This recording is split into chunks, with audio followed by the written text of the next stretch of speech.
বিয়ের পরের দিন আমরা চলে আসলাম বৌনিতে।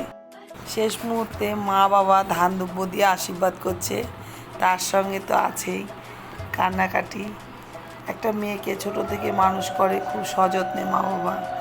বিদায়বেলায় মায়েরও যেমন কষ্ট হয়, সন্তানেরও যেমন কষ্ট হয়, কিন্তু সবটাই দাঁড়িয়ে আমরা সহ্য করলাম, কারণ মেয়েদের যে কী যন্ত্রণা সেটা তো আমরা ভালো করে জানি।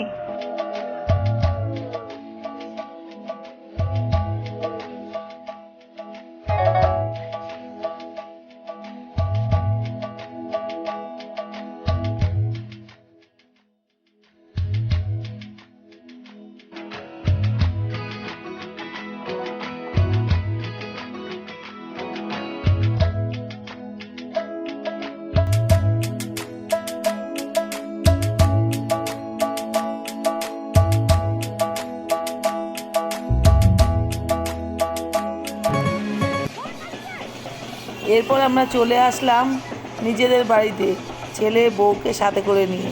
সাথে ছিল বাজনা বাজি, আরও আনন্দ। তারপরে গেটের সামনে দাঁড় করিয়ে বরণ করলাম ছেলের বউকে। খুবই আনন্দ হচ্ছিল, সেই আনন্দে সবাই একটু নাচানাচিও করলাম বরণ করার সাথে সাথে।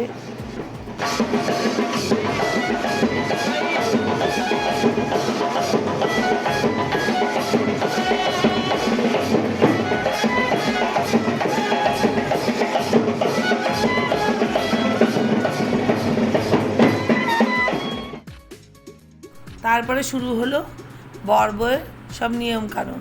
আমাদের মধ্যে একটা ধুতি পেতে দেয়, ধুতি বা শাড়ি, তার মধ্যে একটা নোড়া দেয়, সেটা গোটাতে গোটাতে বউ ঘরে ঢুকবে। এবার ঘরে ঢুকতেই গেটে দাঁড়ালো শাশুড়ি, প্রথমে করবে মিষ্টি মুখ ছেলেকে বউকে। মিষ্টি মুখ করিয়ে যেটা নিয়ম, ছেলের বউয়ের কানে দেয় মধু, মুখে দেয় মধু। ছেলের বউ মিষ্টি মিষ্টি কথা শুনবে আর মিষ্টি মিষ্টি কথা বলবে।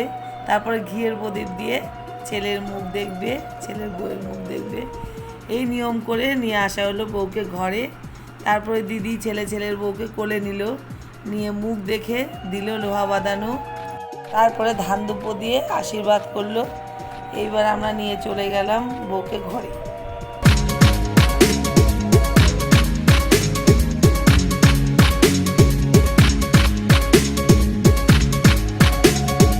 ঘরে নিয়ে বসালাম, বসিয়ে সবাই একে একে আশীর্বাদ করলো ধান দুব্য দিয়ে।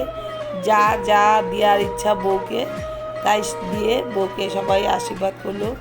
আমি আমার ছেলেকে দিলাম ব্লেজার, আর বউকে দিলাম হাতের পলা বাঁধানো। তার সঙ্গে মিষ্টি খাওয়ালাম, আশীর্বাদও করলাম।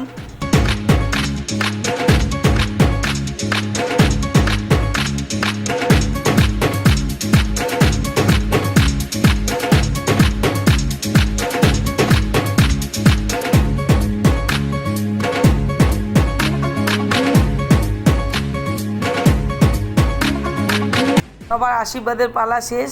তারপরে আমাদের বউ আসলে কিছু থাকে নিয়ম আর কি, খেলা, ননদ বৌদিরা মজা করে সেটা করে, সেই সব নিয়মকানুন করা হলো।